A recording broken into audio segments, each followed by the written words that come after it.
Hey everybody, welcome back to the channel. We're going to be starting on another preview, review, and build of a Round 2 Star Trek kit.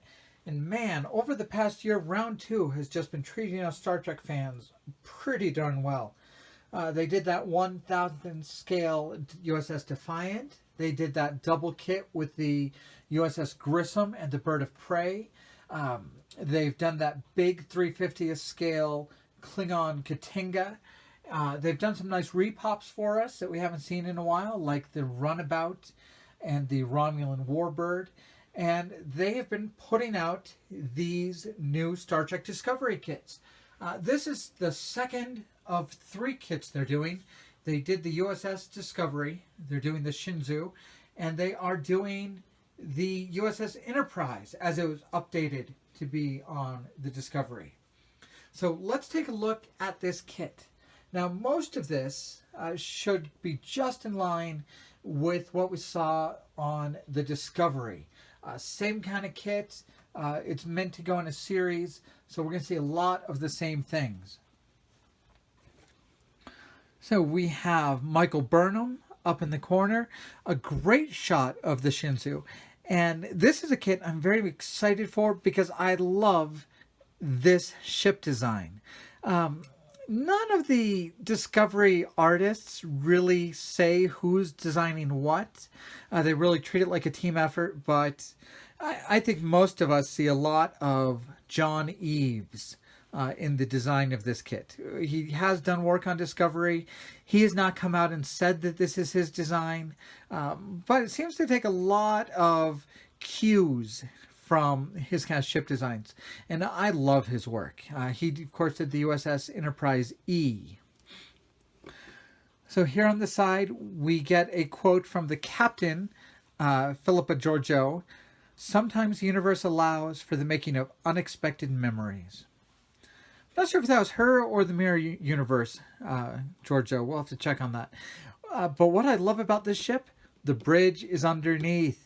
Wonderful to see a Starfleet ship where they do something kind of unique with the bridge. A couple more really great shots. And now, just like the Discovery kit, full decals, a nice little stand. This is going to be smaller than the Discovery, and we'll see that in a moment. 6.5 inches long. 26 parts. So they say molded in color, so it will be more of a silver gray. The Discovery was more of a bronze. And I've seen a lot of people build the Discovery just decaling the bare plastic, and it works all right. I think you'd be able to do the same thing on this kit as well. All right, what we're doing next is looking at the inside box. So just like all the Round 2 releases over the past year, we are getting our decals guide on the inside box. We're getting some paint references on the inside. Red on the warp nacelles. I think this must be one of the very few ships that have red along the nacelles. So they're recommending gunmetal, dark gray, clear violet for the deflector, red for those nacelles, and some white accents.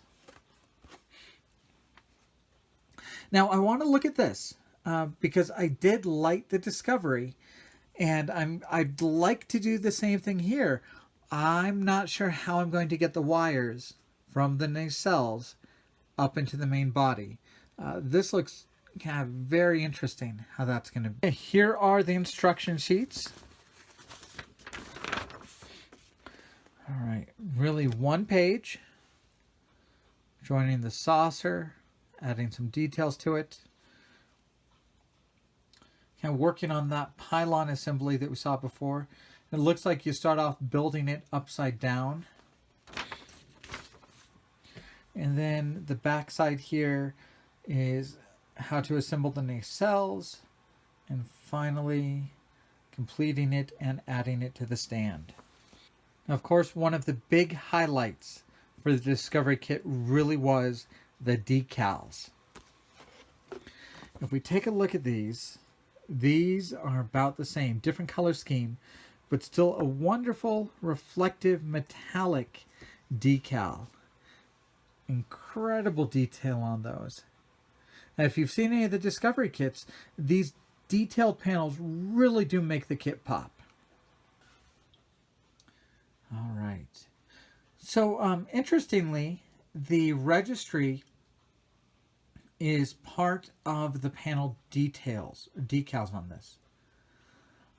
So it'd be a little bit more difficult to put a custom name and registry on it. But if you're going that route, you might as well cut those red stripes and paint those red stripes anyways. But utterly fantastic. And as long as they have the same quality to the decals as the USS Discovery had, they're going to go on great. Okay, let's take a look at the actual plastic. So, as it's part of a set with the Discovery, you can see that it comes with the same stand, which is great. And here we can start getting a look at the different color. This is the kit from the Discovery. You can see it is kind of a bronze kind of plastic, and this one is more of a gray gunmetal type color. So it comes with the same stand that the Discovery kit came with. Next we have our clear sprue. So this is what's going to make lighting the kit work. We've got some nice light piping pieces here to light up the nacelles, a couple pieces for the deflector, engine pieces for the back of it, and a clear piece to help you light the bridge if you'd like to do that. Very nice and clear pieces.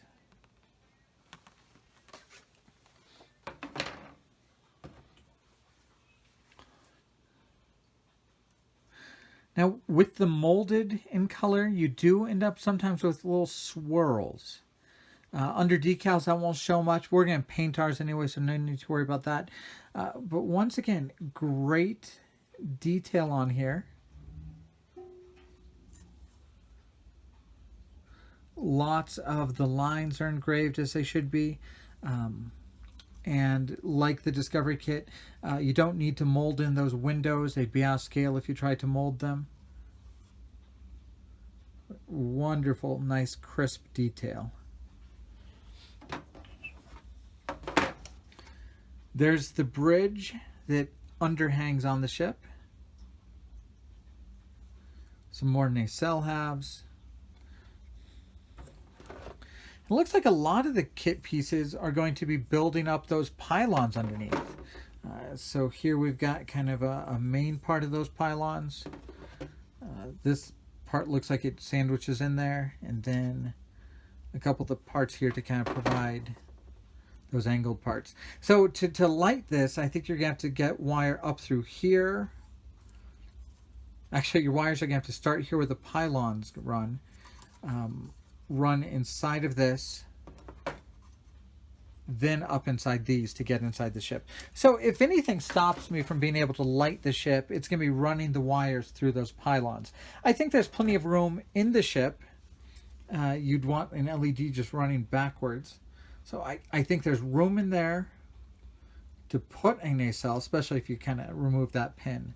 There's room in there to put an LED to light the bridge. I think there's room to light your back engines. But running the wires will probably be the hard part. So we'll see if we can do that. Now the last thing I want to look at is I want to get just an idea of size compared to the Discovery and get an idea of how these are going to look on the shelf together. So the first thing you can see is we're going to be a little bit smaller. You can see that bridge is much smaller. No, not really any secondary hull here to speak of. All those nacelles are going to underhang right underneath the ship. And those nacelles are considerably smaller. The nacelles are maybe 2/3 the size of the Discovery. So overall, we're going to be a lot smaller. But I'm excited to get started. I'm excited to see if we can light this, and I'm excited to have these two ships side by side. So once again, please like and subscribe to the channel so you can follow along this build with us. We'll see what we can do to light it. We'll see how well it goes together. We'll see how the decals work. Thank you guys very much for following us. Thank you. Have a great day.